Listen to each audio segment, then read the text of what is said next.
Há dias que tudo parece cinza. Não um cinza de um filtro de uma rede social, mas aquele cinza de exaustão, de um fardo pesado. E nesse momento é quando nós nos deparamos com a escuridão da nossa alma. Eu queria te convidar a ficar nesse vídeo, que é o nosso quarto vídeo da série A Luz dos Homens. E nesse vídeo eu gostaria de dividir contigo a experiência e um texto registrado em Isaías, capítulo 9, que fala que o povo que andava em trevas viu uma grande luz.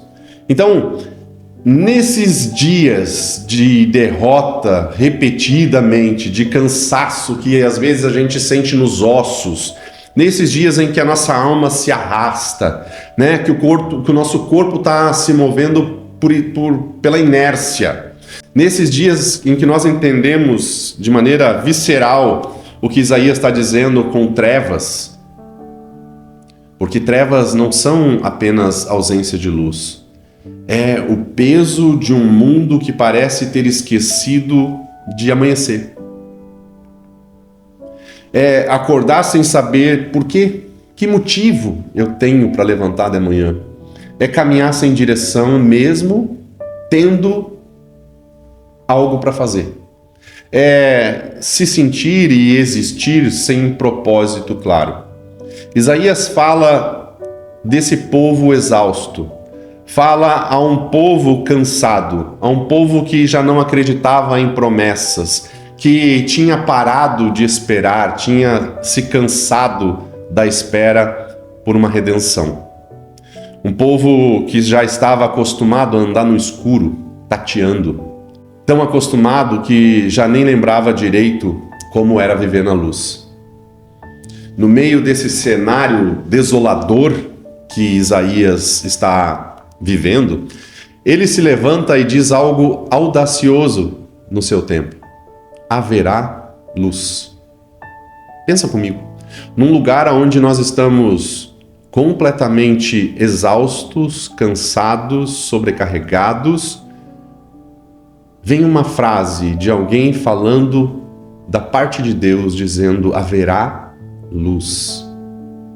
Isso é motivador, encorajador, isso nos leva a um lugar de voltar a ter esperança e a crer, mas a esperança, às vezes, ela começa com uma fenda. Nossa expectativa, muitas vezes, é um sol do meio-dia nessa escuridão das nossas vidas.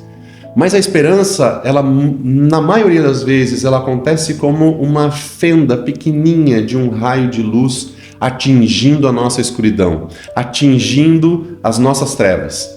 E ela pode ser pequena demais para mudar o mundo inteiro de uma vez, mas é suficiente para mudar quem ainda se atreve a acreditar em Deus. Nem toda luz vem para brilhar de forma ofuscante. Algumas luzes vêm para revelar, para mostrar algo que estava escondido, inclusive dentro de nós. Isaías anuncia que uma luz que não humilha os que tropeçam no escuro, uma luz que não aponta dedos nem grita condenações, é uma luz que acolhe. Não é um fogo de um julgamento final, mas é o brilho terno de um recomeço.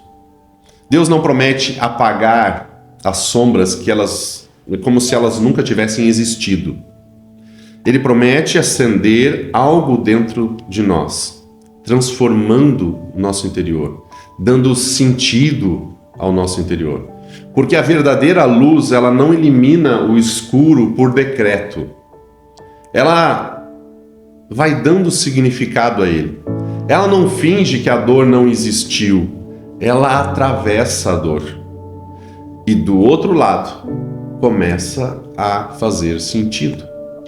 Dietrich Bonhoeffer, um pastor da Alemanha que passou pelo nazismo, enfrentou o nazismo, ele disse algo interessante, abre aspas, ele disse assim: precisamos aprender a viver em meio ao provisório, ao fragmentado, com a certeza de que Deus ainda é Deus. Fecha aspas.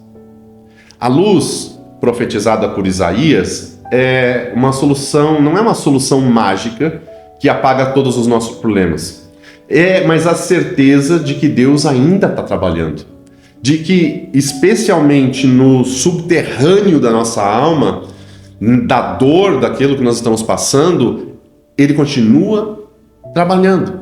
Então, a fenda da esperança se abre quando alguém ousa acreditar em Deus, quando o mundo inteiro já abandonou. Sabe, quando as pessoas elas já não acreditam mais na sua história, elas já não acreditam mais no seu propósito, no sentido da sua vida, mas Deus ele continua acreditando. E é uma fenda de luz entrando no seu interior que vai trazer isso à existência, mesmo quando todo mundo parece ter te abandonado.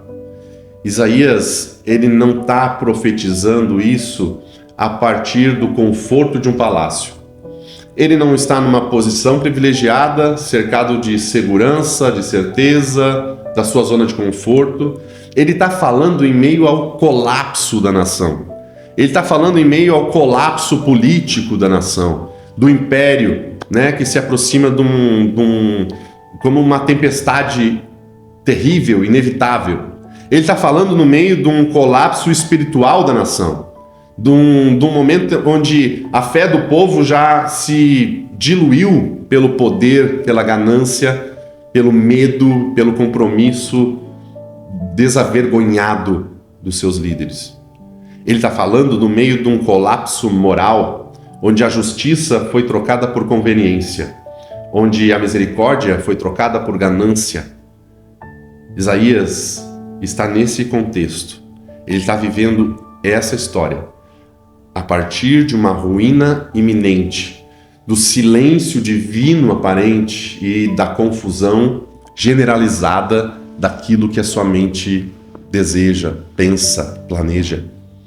Então, nesse lugar surge o anúncio de um menino para Isaías, de um governo que está sobre esses ombros jovens, de uma paz que não é política, mas é espiritual. E ele recebe alguns nomes que nesse contexto parecem não fazer sentido, porque esse menino seria conhecido como maravilhoso, conselheiro, Deus forte, Pai eterno, príncipe da paz. Nomes que eram o contrário, era antagônico àquilo que Isaías estava vivendo.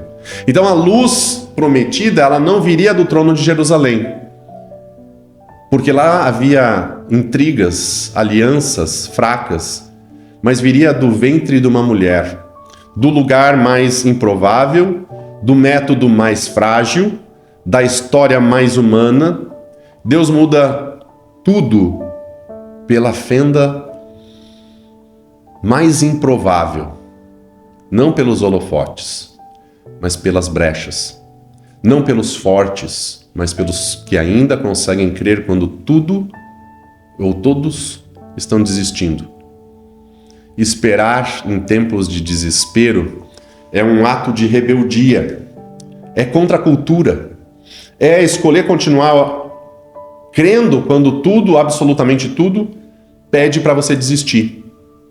Quando as evidências apontam para o fim, quando a lógica diz que é melhor se proteger, quando a prudência aconselha desistir, quando você parece ter que desistir antes de se machucar mais. Isaías está falando para quem já não via mais saída, para quem não tinha mais ou tinha perdido a conta de quantas promessas divinas pareciam não estar se cumprindo, para quem estava cansado de acreditar. Talvez hoje seja o lugar que você se encontra, o lugar onde não tem mais energia para continuar acreditando, não resta mais um fio de esperança para continuar depositando em promessas que parecem vazias. Isaías está falando para esse povo e ele anuncia: Deus ainda tem uma história para contar. A esperança bíblica não é não é a ilusão ou a fuga da realidade.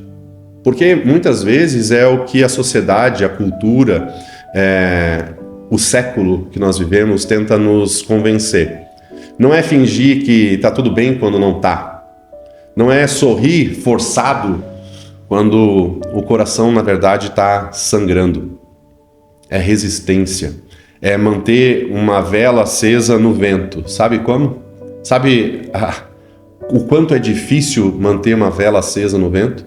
Mas quanto mais o vento parece mais forte, mais você luta para manter essa vela acesa. É dizer não à narrativa do desespero. É se recusar a acreditar ou aceitar que o escuro ele é definitivo. É a teimosia santa de quem decidiu que a última palavra não pertence ao caos, à escuridão, às trevas.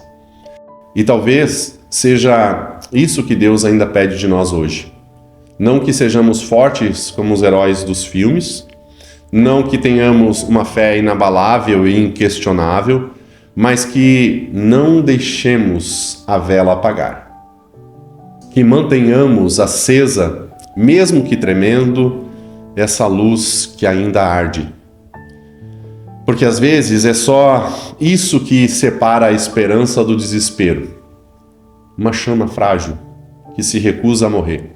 A luz que Isaías anuncia também entra nas nossas rachaduras pessoais. Deus não ilumina apenas a vida de quem está inteiro, organizado, com tudo resolvido. Ele ilumina justamente os quebrados, os rachados, os fragmentados, os que têm fendas, porque é pelas fendas que a luz consegue entrar. As rachaduras que você carrega, os erros que você não consegue esquecer, as perdas que você não consegue superar, as fraquezas que te envergonham, essas não são o fim da sua história. São as janelas por onde a graça se infiltra. O que antes era vergonha, agora pode se tornar um portal. O que antes era ferida, agora pode se tornar um testemunho. O que antes era escuridão, pode se tornar um lugar exato onde a luz de Deus veio brilhar com mais intensidade. Porque Deus tem uma tendência estranha. Ele prefere trabalhar com material quebrado.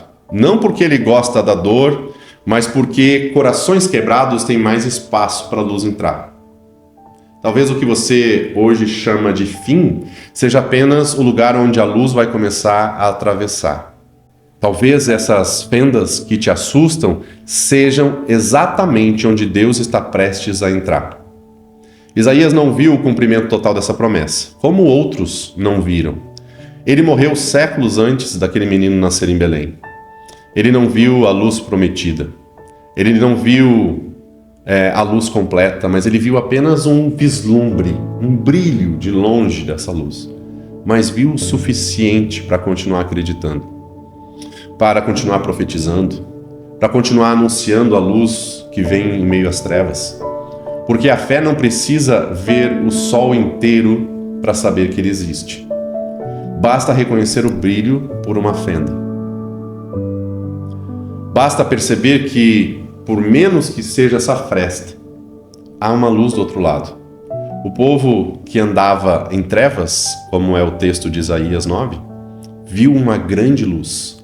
E talvez essa luz ainda esteja vindo até você, não de fora necessariamente, mas de dentro. Da parte de você que ainda crê, mesmo quando o mundo insiste em apagar tudo. Da parte de você que se recusa a aceitar que o escuro é permanente. Da parte de você que ainda ousa sussurrar, mesmo tremendo: haverá luz. Sabe de uma coisa? Você está certo. Haverá luz. Porque Deus prometeu. E Ele nunca falhou em nenhuma das suas promessas. Deixe esse pequeno brilho que talvez ainda resista como uma vela ao vento no seu interior. Deixe essa luz brilhar e deixe que essa luz se transforme e te transforme de dentro para fora. Esse é um convite não apenas meu, mas do Senhor, de Deus, para que nesse tempo, às vésperas da nossa celebração de Natal, da celebração do nascimento de Cristo, nós sejamos transformados por essa luz e que essa luz brilhe no nosso interior a ponto de nenhum vento conseguir apagar. Eu te convido a permanecer nos próximos vídeos e vai ser uma honra estar com você nesses próximos vídeos, se Deus assim quiser. Até lá!